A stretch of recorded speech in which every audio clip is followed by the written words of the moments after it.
কি ভাবতেছেন? কোথায় যেতেছি হামাগুড়ি দিয়া? যুদ্ধে যাইতেছি না। দেখতে থাকেন, একটা সুন্দর জিনিস দেখামু। আচ্ছা, তার আগে বলেন যে গ্রাম না শহর আপনাদের কি ভালো লাগে? আমার তো মনে হয় অধিকাংশ মানুষই গ্রাম পছন্দ করে। আমার গ্রাম খুব ভালো লাগে। তো গলাটা একটু বসে গেছে। কালকে বিয়ে খাইতে গেছিলাম, ওটা একটু গ্রাম সাইডেই।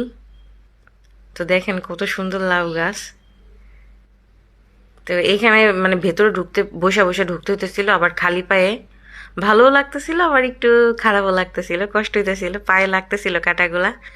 আমার খালি পায়ে ঘাস পাড়াইতে খুব ভালো লাগে, এর জন্য আমি পুরা মাঠে খালি পায়ে শুধু হাঁটছি, ঘুরে ঘুরে দেখছি আর খালি পায়ে হাঁটছি। দেখেন কত বড় লাউ। এর আগে কি কখনো এত বড় লাউ দেখছেন? এটা তো আমার ফার্স্ট টাইম। আমি এর আগে কখনো এত বড় লাউ দেখিনি, মানে এত বড় একটা লাউ, মানে দেখে আমার কেমন জানি লাগছে, খুব আকর্ষণীয়। সবাই দেখছে,